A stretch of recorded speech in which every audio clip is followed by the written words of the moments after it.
Hello hello, j'espère que tu vas bien. J'étais en train de filmer, non pas de filmer, de monter la prochaine vidéo et qui a été filmée justement entre fin décembre et début janvier. Et je me suis dit que c'était un petit peu bizarre de la publier comme ça sans t'avoir souhaité la bonne année. En vrai je l'ai déjà fait pendant le live YouTube que j'ai fait le 1er janvier mais donc si tu n'étais pas là au live, laisse-moi te souhaiter une merveilleuse année 2023 pleine de douceur, de réussite et de succès dans tes projets et surtout bien évidemment de créativité et de couture. J'ai fait un bilan de mes cousettes de 2022 dans ce fameux live, donc je ne vais pas recommencer ici, d'autant plus que je suis pas hyper fan des bilans à vrai dire. J'aime bien le faire pour moi dans mon carnet, pour me rappeler des bons moments, parce que sinon j'ai tendance à ne conserver que le négatif. Mais voilà, pas faire une vraie vidéo pour ça. Là, on est en 2023, on avance quoi. J'ai déjà plus ou moins parlé de mes objectifs 2023, notamment en couture dans plusieurs des vidéos, dans les vlogmas et tout ça. Mais je vais le refaire ici, histoire que ça s'ancre bien dans ma petite caboche. Je suis désolée, j'ai beau avoir une lumière artificielle, j'ai quand même la lumière des fenêtres de l'autre côté, donc ça varie. Alors là, je vois que je suis vraiment très pâle, mais on va faire avec. Ouh. Donc, mon intention pour cette nouvelle année, c'est de me reconnecter. C'est le mot que j'ai choisi pour cette année. Donc me reconnecter à moi, à mes envies, à mes passions, mais aussi me reconnecter à mon environnement et aux autres, et du coup à toi derrière ton écran. Parce que en vrai ça fait trop longtemps que j'ai l'impression de ne pas vivre ma vie, je sais pas si tu vois ce que je veux dire, je pense pas être la seule dans ce cas. Et là j'ai vraiment envie de vivre ma vie pleinement, parce qu'on en a qu'une. Donc concrètement ça veut dire par exemple me remettre au yoga, même si c'est un petit peu mal parti vu que j'ai fait qu'une seule séance depuis le 1er janvier sur... j'étais censée faire une séance tous les jours. J'ai priorisé d'autres choses et pas assez ça, donc là il va falloir recadrer tout ça. C'est pas parce qu'on se loupe dans le recadrage de début d'année que voilà que c'est mort pour toute l'année, hein. Voilà. Faut pas lâcher en fait. Et se reconnecter ça veut aussi dire plus de partage sur les réseaux sociaux, sur YouTube, sur Insta, plus de live, même si j'avais déjà dit ça l'année dernière et au final je l'ai pas fait, mais cette année j'ai plus de temps en tout cas pour l'instant. Donc ça devrait le faire. Mais ça veut aussi dire plus de couture, plus de broderie, parce que c'est ce que j'aime faire profondément en fait. Et ça tombe bien, puisqu'il faut que je couse à fond pour préparer mon CAP couture tailleur. Je vous saoule avec ça, je suis sûre, mais voilà, c'est mon objectif premier de cette année. C'est un vraiment gros défi, donc il faut bosser.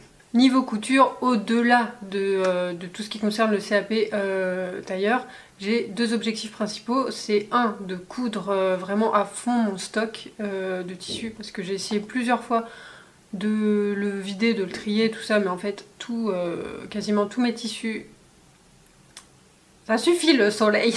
Soit tu restes, soit tu t'en vas. J'ai essayé plusieurs fois de faire du tri et de me débarrasser de certains coupons. Mais en fait, quasiment tous mes tissus me procurent de la joie et ont un projet associé. Donc je n'arrive pas à ne pas les garder. Et la deuxième chose, c'est de finir mes encours qui sont dans ma boîte à encours depuis plusieurs années. C'est juste pas possible quoi.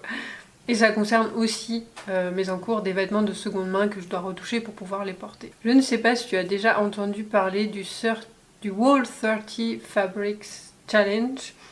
J'espère que je prononce bien, de Jacinta aka Pink Mimosa sur Insta. Je mets tous les liens des défis, des patrons et tout ça dans la description en bas, ne t'inquiète pas.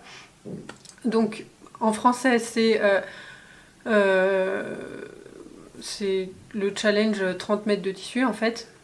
Donc c'est un défi où tu t'engages avec toi-même à ne pas acheter de tissu autre tant que tu n'as pas cousu 30 mètres de tissu. Donc tu prévois, tu planifies en fait tel projet ça prend tant de temps et tant de tissu et tout ça, et tant que tu n'as pas cousu 30 mètres de tissu, tu t'en rachètes pas de nouveau. Donc 30 mètres ça peut paraître énorme, mais en vrai il y a quand même énormément de patrons qui demandent 2, 3 voire 4 mètres de tissu, donc ça peut quand même aller relativement vite. Je trouve que c'est un bon moyen de s'empêcher de craquer inopinément sur des tissus, genre pendant les soldes. Ça commence aujourd'hui, le jour où je tourne cette vidéo. Je sais pas si c'est aujourd'hui que vous allez voir cette vidéo, mais en tout cas voilà. Donc je trouve que c'est un bon, voilà, un bon truc. Je pense qu'on est beaucoup à avoir beaucoup plus que 30 mètres de tissu dans notre stash, malheureusement. Enfin, malheureusement, heureusement, ça dépend de quel point de vue on se place. Après, chacun peut fixer ses propres règles. Par exemple, tu peux te mettre un joker. Par exemple, je sais que moi, j'ai pas dans mon stock de quoi coudre la robe que je veux porter au mariage de ma sœur. Donc je pense que ce sera mon joker, même si idéalement il faudrait que j'ai cousu mes 30 mètres de tissu avant de faire cet achat, donc on verra comment ça va se goupiller. Parce que le problème des jokers, c'est que plus tu t'en mets, plus c'est la porte ouverte à complètement faire n'importe quoi dans un challenge et à plus du tout respecter le but du challenge. Donc voilà. En vrai, j'ai essayé plusieurs fois de faire ce challenge. J'ai toujours gardé dans ma tête, mais à chaque fois je craque parce qu'il y a une bonne occasion de craquer. Genre un déstockage par-ci par-là, je veux me mettre au patchwork, voilà. Là c'est les soldes et je sais que dans le Make 9 là j'ai des trucs, au moins un tissu que je n'ai pas. Je t'avouerai que je regarde les tissus, voilà, si je peux le trouver en solde plutôt que de le payer plein pot, ça m'arrange. Après, je vais essayer de ne pas acheter des choses dont je n'ai pas besoin immédiatement. Et je pense que pour réussir ce challenge, il faut peut-être se faire un tableur, ouais, avec le nom de ton patron, le métrage, et voilà, et tu coches, et tu couds sans trop te poser de questions dans l'ordre que tu veux, mais je pense que c'est à essayer. Ça coûte pas grand chose d'essayer.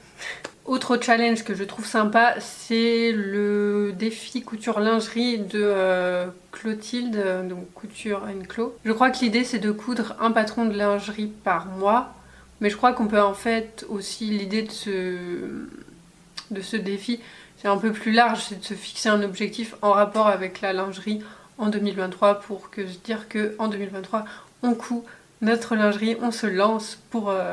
voilà, on se lance enfin parce que je sais qu'on est plein à vouloir coudre de la lingerie. Donc, personnellement, j'ai pas d'idée précise, je pense pas que je vais coudre un patron de lingerie tous les mois. Mais j'ai des encours en lingerie à terminer, et puis en plus je vais bientôt participer à un test de lingerie, donc de patron de lingerie, donc c'est parfait. Et donc pour continuer là-dedans, il y a un défi lingerie toujours sur Instagram, mais là c'est pour le mois de février et c'est Milena de Eclipse Lingerie Studio qui organise ça avec d'autres marques de patrons et de matériel de lingerie comme Je fais mes dessous, Fit You, je sais plus comment ça s'écrit. Bref, je vous laisserai le lien vers le post sur l'Instagram de Milena.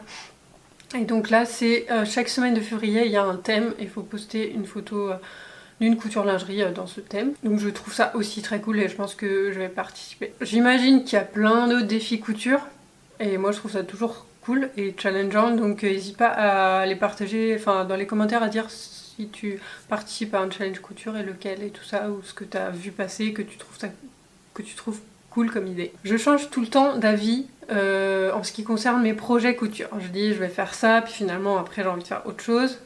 Mais cette année j'ai quand même eu envie de me reprêter au jeu du Make 9. J'avais fait ça qu'une seule fois et ça avait été un échec je crois.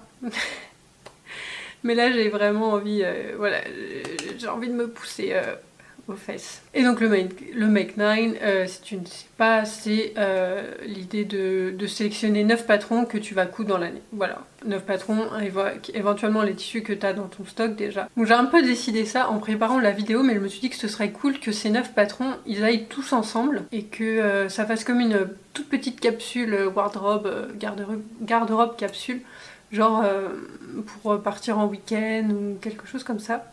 Donc j'ai un peu réfléchi aux patrons que j'avais, ceux que j'avais envie de coudre et les tissus que j'ai en fait déjà de disponibles pour pas racheter du tissu. Donc j'ai fouiné dans ma patron tech et j'ai fait une petite sélection qui est plutôt orientée printemps-été, même s'il y a une parka dedans. Mais on a toujours besoin d'une parka, même l'été il peut pleuvoir aussi. Donc j'ai mixé les patrons simples et compliqués pour pas alourdir la charge de projet. Et puis bah je vais arrêter de parler et je vais te montrer ça tout de suite. On commence cette sélection du Make 9 par de la lingerie. Et la première chose que je vais coudre, c'est un shorty du livre Mon atelier lingerie de Milena Sevet, je sais pas comment on prononce, si tu passes par là Milena, je suis désolée d'avoir mal prononcé ton nom. Donc le shorty, est-ce que je vais le trouver tout de suite du premier coup? Donc c'est le shorty, donc un slip un peu, enfin une culotte slip un peu sans vraiment de genre. Ensuite je vais coudre de la marque Eclipse Lingerie Studio, je pense le soutien-gorge Vega. Je n'ai jamais cousu, c'est un soutien-gorge triangle qui a l'air assez simple. Ensuite pour les vêtements, je vais coudre une nouvelle robe Kielo de Nem Pattern, donc j'en ai déjà cousu 3 et celle-là je la veux courte avec des manches comme d'habitude, mais du coup courte et avec un tissu devant différent de celui de derrière, donc j'ai déjà les tissus depuis pas mal de temps. Ensuite je voudrais coudre un short ou éventuellement un pantalon Genet de Direndo. Genet c'est ça, oui.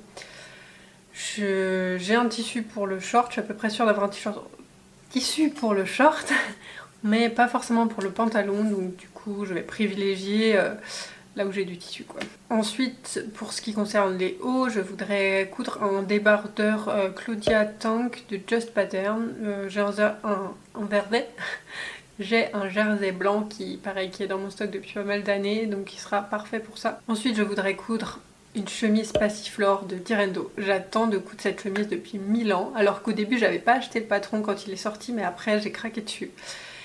Et j'aime bien parce que c'est un patron assez versatile. Donc je sais pas encore dans quel tissu je vais l'utiliser, mais je vais le coudre, mais je suis sûre que je vais trouver. Ensuite je voudrais coudre un sweat neige de Direndo. Là j'ai un molleton rose que j'ai acheté relativement récemment.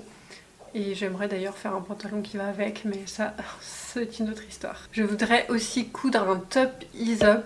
Donc l'année dernière, j'en ai cousu un, enfin j'ai fait une toile qui est tout à fait portable. Et donc là, j'aimerais bien en coudre dans un... J'aimerais bien en coudre un autre dans un tissu Liberty rose et jaune que j'adore et qui sera parfait pour ça. Et enfin, le dernier élément, c'est donc une parka. Donc c'est la parka qui a été faite, créée par Pauline Alice avec Artesane. Donc j'ai le cours vidéo d'Artesane pour coudre cette parka qui est... c'est un peu bizarre quand je dis que c'est un truc printemps-été, mais en fait la doublure s'enlève. Donc c'est vraiment une veste qu'on peut utiliser... sur plusieurs saisons, donc je trouve ça vraiment chouette. Donc là j'ai pas de tissu, va falloir que je trouve. Et donc cette espèce de capsule wardrobe sera dans les tons rose, noir, blanc. En même temps que je préparais ce Make 9, je me suis du coup aperçue que j'avais encore 1000 autres projets que j'avais envie de coudre cette année, comme d'habitude, et je vais pas pouvoir tout faire et c'est très frustrant. Surtout que là, mon Make 9, vu qu'il est plus pour printemps-été, va falloir que je le couse en même temps que je prépare le CAP tailleur, donc il y a des trucs qui peuvent aller ensemble, genre la parka, je pense que ça me prépare quand même le CAP tailleur et la chemise Passiflore aussi, mais bon, surtout que je dois aussi, avant le printemps, coudre des choses pour le mariage de ma sœur, donc ça va faire beaucoup de boulot. Et du coup, dans ma tête, c'est un petit peu la panique, j'avoue. Je sais pas si t'es comme moi, mais c'est un de mes trucs préférés en fait, de préparer, d'imaginer les projets que je vais coudre, avec quel tissu et tout. C'est vraiment le truc que je kiffe le plus. Mais du coup maintenant, bah, j'ai envie de faire un Make 9, mais spécial CAP tailleur. Mais je vais pas faire ça maintenant parce que là, il faudrait vraiment que je me mette à coudre. Bon, je vais m'arrêter là pour aujourd'hui.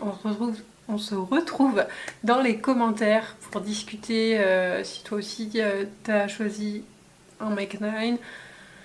Ou de participer à un autre défi, ou de juste me parler des grosses envies couture que tu as pour cette année.